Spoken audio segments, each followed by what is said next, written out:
Olá, seja bem-vindo. Está começando o DC Notícias Web nesta terça-feira. Veja os destaques dessa edição. A qualificação profissional tem se tornado essencial para a disputa de oportunidades no mercado de trabalho. Uma entrevista com o comandante do Corpo de Bombeiros em Foz, que fala sobre o trabalho para a temporada de verão. Vamos falar da escolha profissional e das oportunidades para o mercado de trabalho. Conheça mais detalhes sobre o curso de Psicologia da UDC.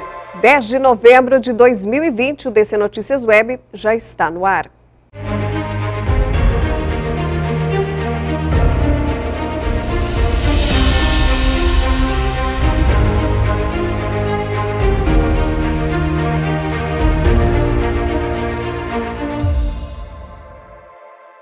Nós abrimos essa edição do DC Notícias Web desta terça-feira falando de um projeto de extensão do curso de Direito da UDC que arrecadou produtos de higiene e limpeza para uma instituição de caridade do município. Estudantes dos cursos de Direito e Engenharia de Produção do Centro Universitário UDC desenvolveram um projeto de extensão e responsabilidade social coordenado pela professora mestre Munira Muridini, que contemplou a Casa Família Maria Porta do Céu com doações de diversos produtos de higiene e limpeza. A ideia surgiu durante as minhas aulas de Estatuto da Criança e Adolescente, em conversa com os alunos, estávamos falando sobre as casas de acolhimento institucional. Tivemos a ideia, em razão de ser uma organização não governamental, sem fins lucrativos, que tem algumas parcerias com o governo público, para poder colher o que fosse necessário. Então, entrei em contato com a instituição e verificamos que, em razão da pandemia, era muito necessário produtos de limpeza. Como sabemos que os produtos de limpeza fazem parte dessa proteção. Então, começamos então esse projeto de extensão para colher produtos de limpeza, iniciando pela matéria, pela turma de ECA, de Estatuto da Criança e Adolescente, e acabamos expandindo aí para os outros cursos em razão do projeto. A coordenadora da instituição, Manuela Dantas, recebeu os produtos e agradeceu aos estudantes. Segundo ela, a doação é muito bem-vinda e necessária. A professora Munira entrou em contato conosco, foi um contato assim de suma importância, a Casa Família agradece muito. Então ela perguntou o que seria mais viável nesse momento então de pandemia para a Casa Família. E foi quando então que nós repassamos para ela que poderia ser doações de produtos de higiene e limpeza. Porque com a pandemia, então a gente pode falar praticamente que tudo mudou, né? Nós vivemos uma nova vida. Esse trabalho, ele é contínuo, daí ele não pode parar. Então, teve a pandemia, mas o trabalho não parou. A Casa Família Maria Porta do Céu contribui para a reintegração social e familiar de crianças e adolescentes que passaram por alguma situação de risco social. Hoje a Casa Família, ela trabalha com acolhimento institucional, que atende até 20 crianças e adolescentes de 0 a 18 anos. Nós temos 2 casas lares. Cada casa, então, ela acomoda entre 10 adolescentes, crianças e adolescentes. Essas crianças e adolescentes, por algum momento da sua vida, elas tiveram seus direitos violados, então elas são encaminhadas para o acolhimento institucional. Segundo a professora, que coordenou o projeto de extensão, atividades como estas são essenciais para a formação dos universitários no ambiente acadêmico. Acredito que faça parte de toda a vivência acadêmica a visualização do contexto real. E como estudamos o direito em si, é necessário que verifiquem a situação do direito, a aplicação do direito no caso em concreto, principalmente quando envolve criança e adolescente. Então, esse tipo de atuação faz com que o acadêmico se envolva mais e mais, além da comunidade, com a vivência do direito. Embora tenha convênios com o poder público, a instituição vive de doações. Manuela convida a comunidade a conhecer o trabalho e também ajudar. Podem ir até a nossa instituição, na nossa sede, que fica na Avenida Curitiba, 185, no Jardim Paraná. Pode fazer as doações também, nós recebemos doações de roupa, alimento, brinquedo. Todas essas doações são bem recebidas e a Casa Família fica muito grata quando recebe, né? E também, se alguém quiser conhecer, as portas da Casa Família estão abertas daí para vocês poderem conhecer a instituição. Nós temos um brechó. Quando nós recebemos roupas de doações, roupa de adulto, criança, tanto masculino quanto feminino, o que não é utilizado daí pelas nossas crianças, pelos adolescentes, a Casa Família tem um brechó e essas roupas são vendidas no brechó e o dinheiro é revertido para o acolhimento. Quem quiser participar, daí quer levar a sua doação, a sua roupa, só levar na Casa Família Maria Porta do Céu. As exigências têm sido cada vez maiores para quem quer crescer no mercado profissional. Um dos pontos essenciais para se conquistar uma boa colocação é a qualificação e o aprimoramento. Com a crise econômica devido ao novo coronavírus e as novas adaptações que aconteceram por causa do isolamento social, diversos brasileiros sentiram a necessidade de se especializar em um campo de estudo. A ação, fruto do tempo livre em casa ou do medo de uma realidade com menos oportunidades, despertaram a instantânea vontade de estar atualizado sobre uma área atualmente. A vontade surge no intuito de garantir a função atual em uma empresa ou para aprimorar os conhecimentos na entrada de um novo ramo pós-pandemia. Os cursos garantem a qualificação do profissional no mercado, melhorando seu posicionamento perante a outros candidatos.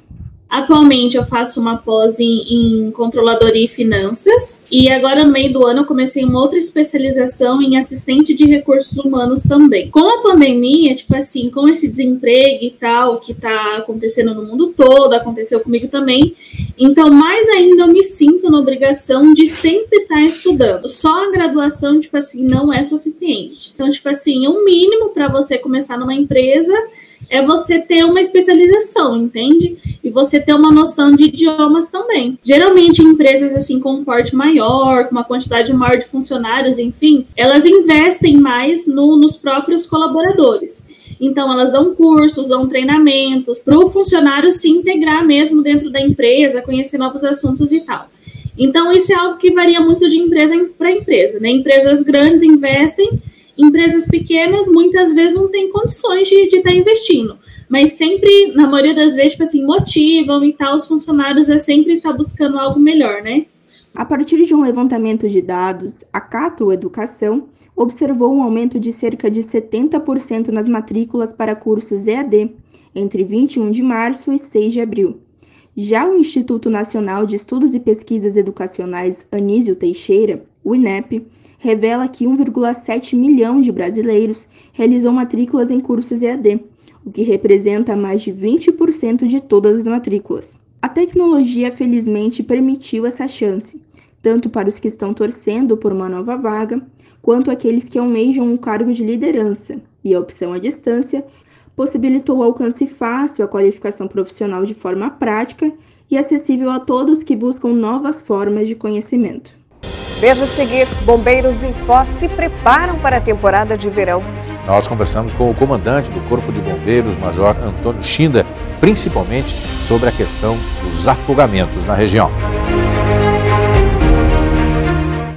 O Corpo de Bombeiros se prepara para a temporada de verão, com foco na conscientização e combate aos afogamentos, principalmente em águas doces. E para falar desse trabalho aqui em Foz, o DC Notícias Web conversou com o comandante Major Antônio Schinda.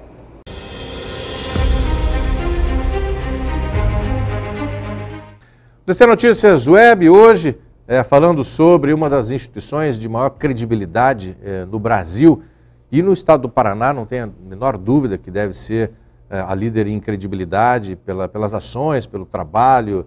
A população se identifica muito com o Corpo de Bombeiros. Para falar um pouquinho sobre isso e também de outras ações, até porque a gente está começando com a questão da temporada de verão, a questão das operações de salvamento, de afogamento, enfim. A gente vai conversar com o Major Antônio Schinda, comandante do Corpo de Bombeiros em Foz do Iguaçu. Major, antes de mais nada, eu gostaria de agradecer a sua presença no DC Notícias Web, falar um pouquinho sobre o Corpo de Bombeiros, que sempre é muito importante para a sociedade. Obrigado. Obrigado pela oportunidade, né? E o Corpo de Bombeiros, durante o ano todo, sempre muito agitado nas ocorrências, que vai mudando um pouco de característica, né? Agora nós estamos saindo da temporada dos incêndios, né? Com essa chuva que deu, né, esses dias, entrando na temporada dos afogamentos, né? E da Operação Verão. Então, vamos mudando de atividade praticamente o ano todo. E com as características dos acidentes de trânsito e incêndios urbanos, que é o ano todo. Major, vamos começar então falando sobre o momento, que é essa questão desse início de temporada de verão, onde existe uma preocupação e também ações voltadas à questão do salvamento, afogamento, enfim. Como é que o Corpo de Bombeiros está se preparando para essa temporada, Major? Infelizmente, nós temos uma média no Brasil de 6.500 óbitos todos os anos por afogamento. E, infelizmente, também essa temporada de óbitos já iniciou. Só no último final de semana nós tivemos 3 óbitos no Paraná. Ou melhor, 4 óbitos, inclusive um aqui na nossa região de Santa Helena. E o perfil dos afogados, né, a média de afogamento por ano no Paraná é 350. Varia muito pouco. E o perfil desses afogamentos, são 92% do afogamento ocorre em água doce, rios, lagos e represas. Então, assim, a falsa sensação, né, que morre muita gente no litoral, não.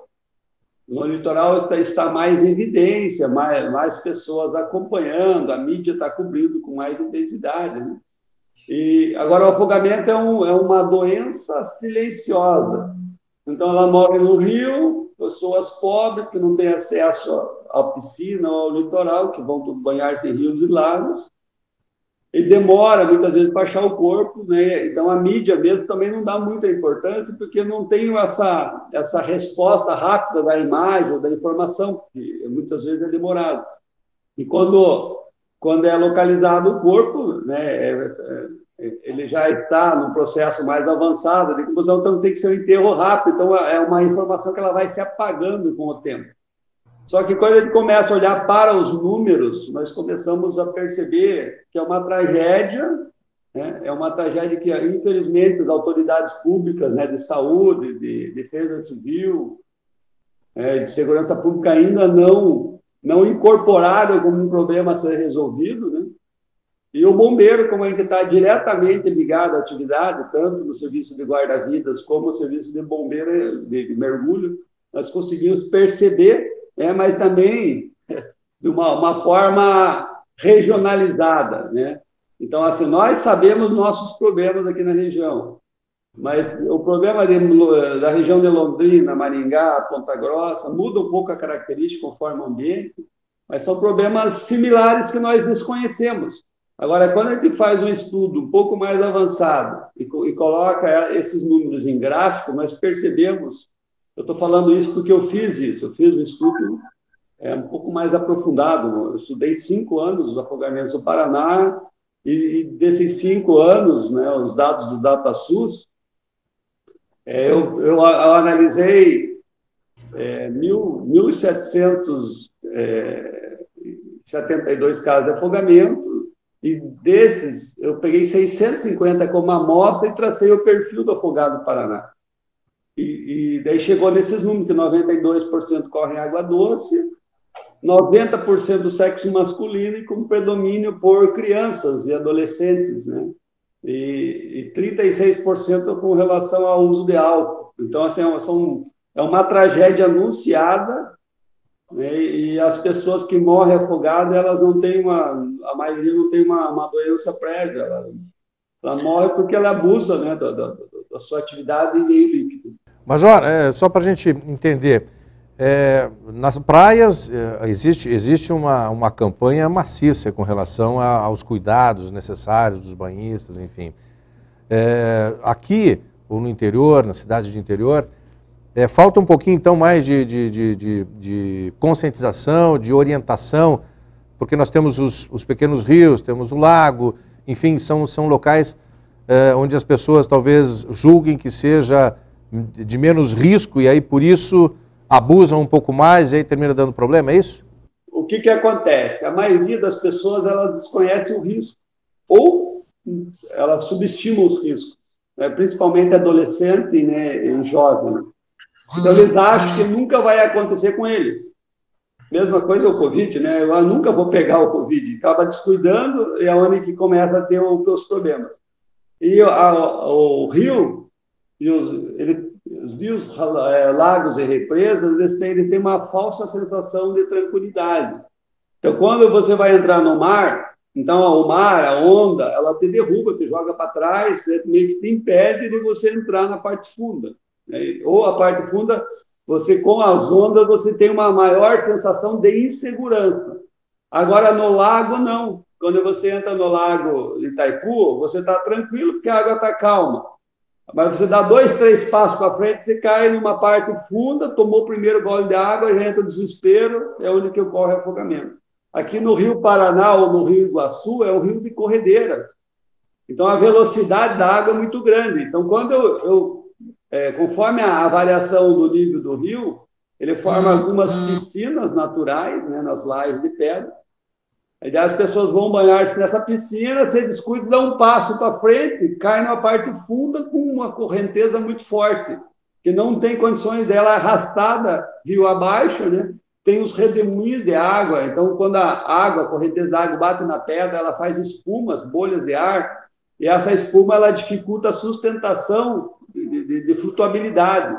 Então a pessoa literalmente ela perde a flutuabilidade e é sugada como se fosse um funil mesmo para dentro do rio.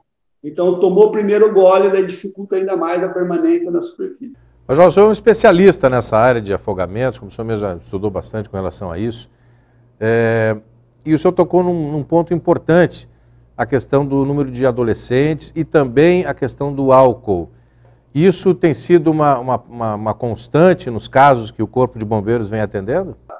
Os históricos, nós não podemos afirmar que ele estava alcoolizado quando entrou, mas assim, as informações dos colegas que ele estava bebendo, muitas vezes até quando você retira o corpo na sequência, acaba mandando odor etílico ou assim, todo o cenário, né, o histórico, ele induz a isso.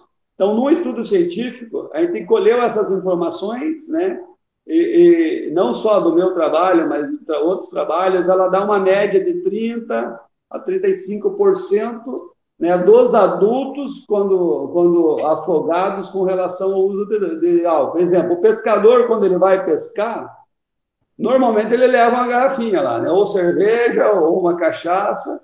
Então, ele está pescando, está bebendo, quando ele cai na água, então a habilidade dele de sair, de fazer um auto-salvamento, já está prejudicada.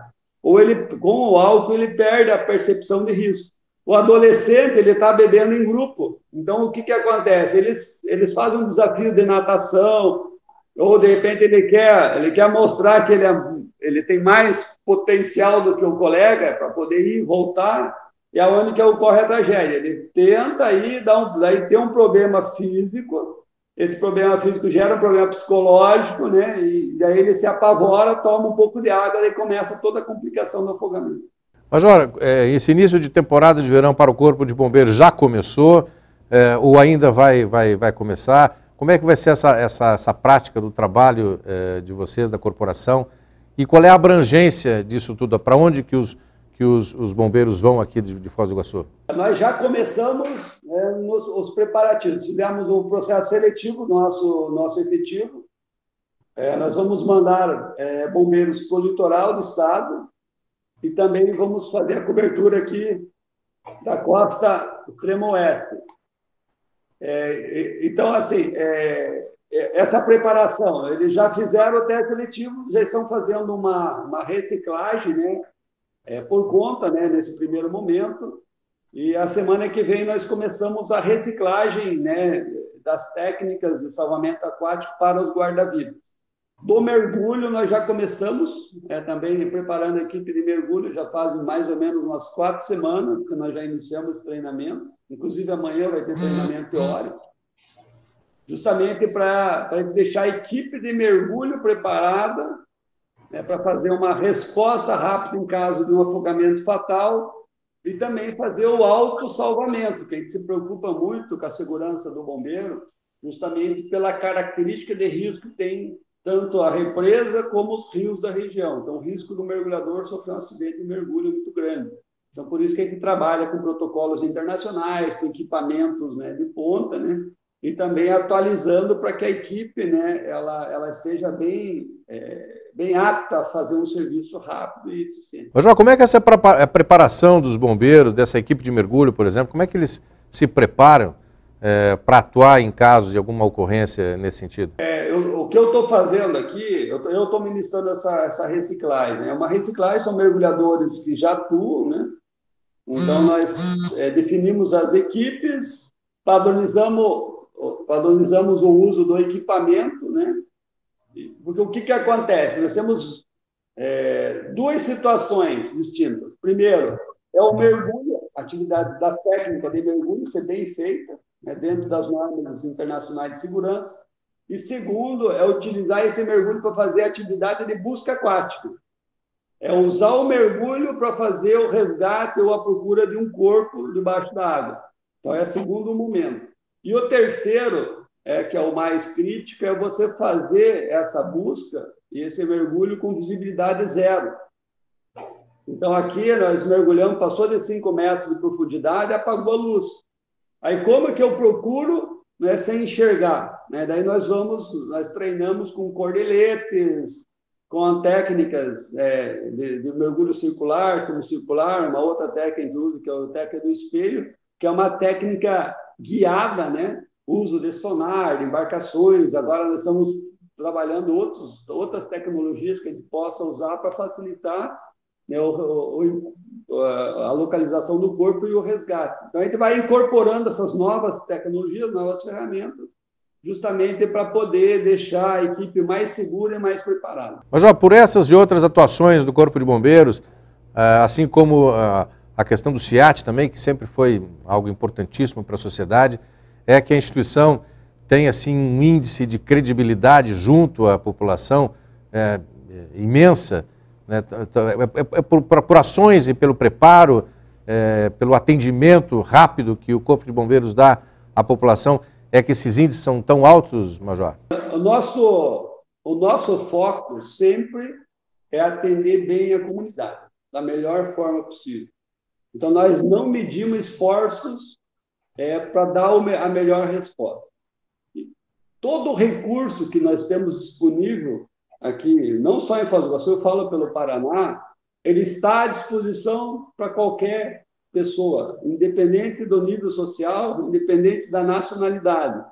Entrou chamado na triagem de 193, percebeu que é grave a situação, aí o oficial de área e o médico vão definir qual o recurso que eles precisam. Se precisar acionar todos os caminhões, todas as ambulâncias, toda a equipe vai ser acionada. Se precisar, a equipe de sobreaviso a gente aciona. Então, essa rapidez, né, talvez que faça esses índices altos. Um exemplo daquele acidente do Boici. Todos os recursos de Foz do Iguaçu foram acionados para aquele local. E nós fizemos um combate ali rápido e efetivo, né, do incêndio, que poderia ter uma tragédia ainda muito maior. Fizemos o atendimento da vítima, né, e depois, infelizmente, tinha uma vítima, né, que estava em óbito, né, mas foi feita essa remoção do corpo das ferragens. Agora, em questão de praticamente 4, 5 minutos, já chegou as duas primeiras equipes, tanto o SIAT como de combate a incêndio, mas já foi acionado os outros caminhões. Né? Então, 10 minutos chegou outro, depois um pouco mais distante, 13 minutos chegou outro caminhão.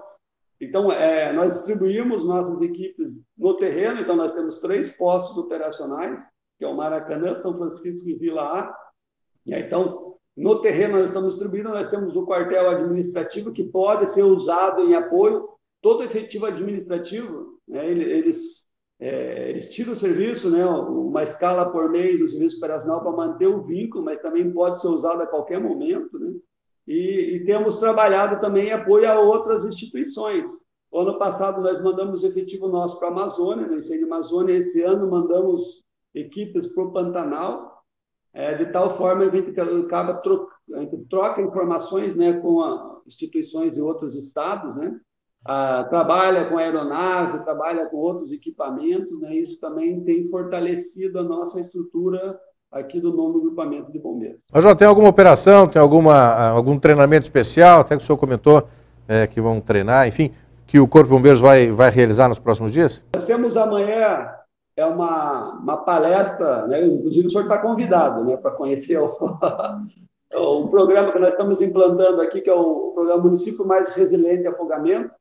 Esse programa ele teve origem aqui no Paraná, né, juntamente com o Rio de Janeiro, mas ele já é um programa mundial de sucesso, né? Agora nós temos São Paulo, Tocantins, Pernambuco, Rio Grande do Sul implantando o programa, Santa Catarina já receberam material, né?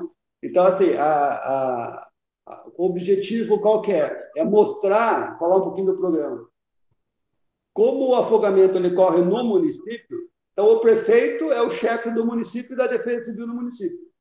Então, quando eu abro uma praia artificial ou uma piscina dentro do município, teoricamente, quem abre o risco tem que fazer o quê? A gestão do risco. Então, a partir do momento desse novo conceito, né, de envolver a Defesa Civil do município na gestão do risco do município, envolvendo as secretarias do município para poder prevenir o risco, a gente consegue, de certa forma, reduzir o risco mesmo do banhista que vai usar essas áreas. Eu vou dar um exemplo. Eu tenho o Lago de Itaipu. Então, o Lago de Itaipu, ele tem um rio que foi alagado, que tem árvores, que tem variação de profundidade súbita, né? Então, como que o banhista que vai olhar para aquele lago, ele vai saber que se ele andar 10 metros ali, ele vai cair num buraco de 5 metros? Ele não sabe. E se ele não sabe, e a praia está aberta, ele não deveria, né? Quem abriu a praia não deveria avisá-lo, né, que tem um buraco. Então, o que nós estamos cobrando? Que tenha uma régua de profundidade, então a régua vai estar lá, de 0 a 10 metros. Então, quando ele olhar na régua, opa, está em 5 metros ali na frente. Então, se eu tenho 1,70 m, eu não vou me arriscar. Eu vou até 1,5 m. Agora, até 1,5 m, eu tenho que ter uma boia. Então, essa boia me limita a área de banho. Essa boia ela pode ser ajustada conforme o volume do lago. E depois eu tenho que ter placas, né? A placas orientando, siga o limite de banho dentro da boia, não ultrapasse a boia, não tem guarda-vidas nesse local, né? Então a responsabilidade é sua, né? Quando conduzir embarcações, use o colete salva-vidas, não conduza a embarcação embriagada. Então essas informações preventivas, esse pacote de informações, ele faz parte do programa Município Mais Resiliente de Afogamento. Nós trabalhamos com palestras em escolas, com marionetes, trabalhamos também com capacitações de emergências aquáticas para os profissionais de saúde. Então, é um pacote completo que nós estamos iniciando. Nós iniciamos em Santa Helena já com 2 anos seguidos de sucesso. Então, está em processo Missal, está em processo aqui Foz do Iguaçu, Santa Terezinha e Itaipu. Então, nós estamos trabalhando com todos esses municípios que fazem Operação Verão, justamente para quem frequenta essas áreas tenha uma segurança maior, além de padronizar os procedimentos. Então, o banhista que vai para Santa Helena, ele vem para Missal, ele vai para Itaipulândia. Então, se for a mesma placa, o mesmo padrão de boia, a mesma cobrança por parte dos guarda-vidas, nós vamos reduzir os índices aqui na nossa região. O exemplo também, eu fiz um registro fotográfico do Rio Paraná quando estava bem baixo nessa estiagem desse ano. Agora eu vou voltar para o rio mais alto. Então, essas áreas de risco, a pretensão nossa é orientar a prefeitura a colocar placas, que as pessoas têm que perceber que ali é muito perigoso, né? E vamos, inclusive, mergulhar nesses locais para saber a força da água, para poder justamente trabalhar também nas campanhas de orientação. Quando vocês fizerem isso, nos avise para a gente acompanhar, Major, porque eu acho que é importante mostrar esse serviço que os bombeiros, de bastidores, né, serviço de bastidores dos bombeiros, desse treinamento, que é justamente para atender a população nessa época. E a gente espera também que seja uma temporada de afogamento zero, né, que as pessoas tenham um pouco mais de consciência, né, dos riscos, né, e não se arrisque tanto, né, quando vai entrar num rio ou até no mar, enfim. Major, eu gostaria de agradecer demais a sua participação no DC Notícias Web, falando sobre conscientização, sobre o trabalho do Corpo de Bombeiros, que é vital, que é importantíssimo, que é de referência no estado do Paraná, no Brasil. Muito obrigado pela participação. Retorno o convite amanhã, às 8 horas, no quartel da Vila A, né? Se eu puder, ainda vamos estar trabalhando. A primeira palestra é Município Resiliente a Afogamento. Preciso conhecer essa proposta nossa aqui para a região. Muito obrigado mais uma vez.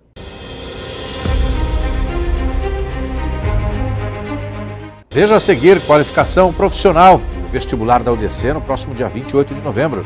E hoje nós vamos falar do curso de psicologia, uma área que está em expansão.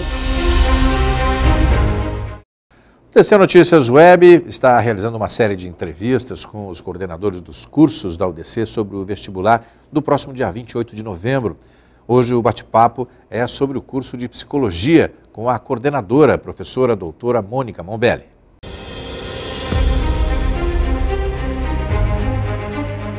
E hoje o UDC Notícias Web recebe a professora doutora Mônica Mombelli, que é coordenadora do curso de psicologia da UDC, que vai conversar conosco sobre as novidades desse curso. Professora Mônica, seja muito bem-vinda ao UDC Notícias Web. Obrigada pela oportunidade. É sempre um prazer estar aqui para conversar com vocês sobre o curso de psicologia. Professora, é uma das áreas que principalmente esse ano ganhou destaque. A psicologia é um campo de trabalho que tem sido bastante também concorrido nos últimos anos. Justamente. E por isso que nós temos um curso estruturado justamente para atender às novas demandas do mercado de trabalho. O curso de psicologia da UDC hoje tem duração de 5 anos, ele é ofertado no período matutino, noturno. Dentro da sua matriz curricular, o aluno tem disciplinas como neurofisiologia, neuroanatomia, bioestatística, antropologia, psicologia das relações familiares, saúde pública. Também todas as abordagens teóricas, como a psicanálise, a terapia cognitivo-comportamental, a análise do comportamento, que de fato fornecem todo o subsídio teórico, técnico e metodológico à intervenção do psicólogo. O nosso curso também, ele contempla 2 ênfases, que é a ênfase de psicologia escolar e psicologia social. Nós temos na nossa matriz disciplinas optativas, tanto que nesse semestre letivo foi ofertado aos acadêmicos a disciplina de elaboração de laudos psicológicos e o atendimento online, uma modalidade que tem crescido de modo significativo nesse momento. Nós temos o serviço escola de psicologia, retomamos as atividades também nesse semestre, seguindo todos os protocolos da vigilância sanitária, justamente para atender com segurança e qualidade a comunidade. Ofertamos também os laboratórios, contamos com uma biblioteca, nesse momento temos a biblioteca online, do qual o aluno pode acessar diretamente da sua casa. As nossas atividades não pararam, então no horário da aula os professores estão conectados com os seus alunos. Então, assim, a instituição nos ofereceu todo um suporte para que dessemos continuidade à formação de qualidade e excelência aos nossos alunos. Nos reunimos com os docentes por sucessivas vezes, estudamos as resoluções, diretrizes, justamente para propiciar uma formação com sustentabilidade teórica e de acordo com todas as exigências que o momento nos pede. Coordenadora, a senhora destacou aqui um ponto bastante importante. No ano que as pessoas tiveram que se reinventar, o curso, mesmo assim, trouxe qualificação, trouxe aperfeiçoamento. Várias atividades foram colocadas à disposição dos alunos da mesma forma e com a mesma qualidade de excelência. Então, além das aulas, os alunos, como ele disse, seguiram com os atendimentos na Clínica Escola de Psicologia. Outra experiência exitosa que eu gostaria de comentar é que na ênfase que eu mencionei a vocês de social, nós temos, a nossa instituição tem parceria com hospitais, com a prefeitura do nosso município e também municípios lindeiros, e os alunos nesse momento estão a campo, justamente contribuindo com a comunidade, visando aí a qualidade de vida, o bem-estar psicológico em um momento tão peculiar que nós estamos. Todos esses estágios que são realizados tanto no serviço escola como na comunidade são supervisionados pelos professores da nossa instituição de ensino.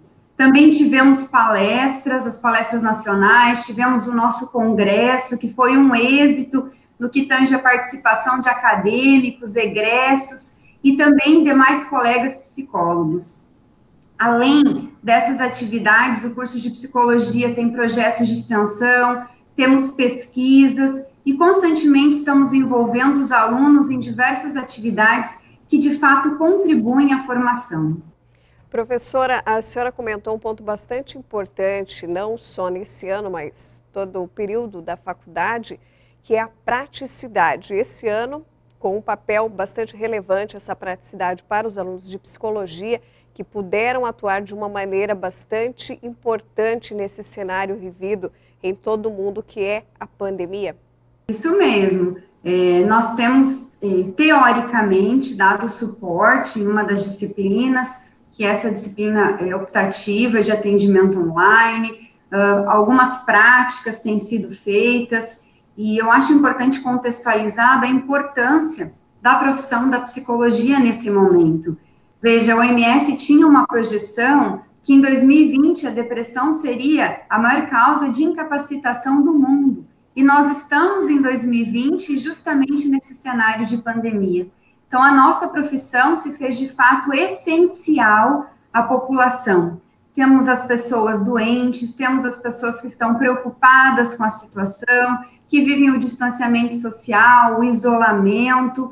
Então, a psicologia tem, de fato, se mostrado muito importante nesse cenário. Professora, mercado de trabalho para esses profissionais que escolhem essa área. Esse profissional pode atuar em que setores? A psicologia, a priori, ela era eminentemente clínica, mas gradativamente nós fomos estando presente em diferentes cenários. Então, hoje o psicólogo está em escolas, nos hospitais, trabalha na saúde ocupacional, temos a área jurídica, do esporte, do trânsito. Então, assim, eu sempre digo que onde existem pessoas e a preocupação com a saúde mental, existe oportunidade, de fato, para o profissional da área da psicologia. Em cada um desses contextos, existe uma gama muito grande de possibilidades de intervenções, não? E o nosso curso, de fato, oferece respaldo justamente para a atuação em todas essas áreas. A nossa formação, ela é uma formação generalista, então, assim que formado, o aluno pode optar a sua área de atuação e, consequentemente, depois fazer as especializações de seu interesse. E falando em especialização, eu gostaria de ressaltar que a UDC oferece a pós-graduação em Psicologia Organizacional e do Trabalho e também em avaliação psicológica. Então, quem tiver interesse pode entrar em contato conosco, que de fato também são cursos com uma matriz curricular que vem buscando atender a demanda da sociedade nesse momento, nessas áreas. Professora, internacionalização também é um dos pontos fortes do Centro Universitário UDC, que proporciona aos seus acadêmicos essa integração, essa experiência com outros profissionais renomados também de outras universidades do mundo. Com certeza, e a gente vê essa preocupação como fundamental. Toda troca de experiência é extremamente válida, e isso com certeza agrega a formação do nosso aluno e também são oportunidades abertas a egressos e colegas psicólogos. Vem aí o vestibular da UDC para o aluno que quer cursar psicologia. As aulas acontecem na unidade UDC Vila A. Como que o aluno pode ter mais informações nesse momento? Conversar com os professores, de repente, agora, não muitas vezes presencialmente, mas ter esse contato para conhecer um pouquinho mais desse curso e escolher essa área, tanto para quem está terminando o ensino médio ou alguns profissionais que, de repente, querem escolher essa profissão e agregar mais valores profissionais. O vestibular, as inscrições podem ser feitas no site da UDC. Também, ao clicar no link relacionado ao curso de psicologia, tem um ícone Fale com o Coordenador. Então, caso alguém tenha interesse, é só deixar a sua mensagem, que eu entre em contato, nós agendamos uma conversa, seja remota ou seja presencial. É sempre um prazer receber alguém que queira conhecer a nossa instituição de ensino, o nosso curso, é sempre muito bem-vindo. Temos o convite, sim, para assistir uma aula, para passar um tempo conosco, e eu espero esse contato e será com certeza muito bem atendido e recebido. A profissão de psicologia, ela é encantadora, né, pelo fato de que, enquanto habilidades, de fato, nós podemos ajudar as pessoas, e o nosso curso, ele fornece toda uma relação, teoria com a prática, onde o aluno, ele tem a oportunidade de desenvolver gradativamente habilidades essenciais, como a escuta, a empatia, né, tudo isso é incentivado pelos nossos docentes, que são profissionais capacitados, atuam na área, se preocupam constantemente em estar buscando atualizações, né, e cursos aí para realmente oferecer o que há de mais contemporâneo e atual aos nossos alunos. Professora doutora Mônica Mombelli, coordenadora do curso de Psicologia da UDC, foi um prazer mais uma vez conversar com a senhora, que trouxe essas informações tão preciosas para quem quer escolher o seu futuro profissional. Professora, muito obrigada mais uma vez. Eu que agradeço pelo convite e faço, né, novamente a chamada. Venha ser UDC, venha ser referência e venha estar conosco. Obrigada pela oportunidade.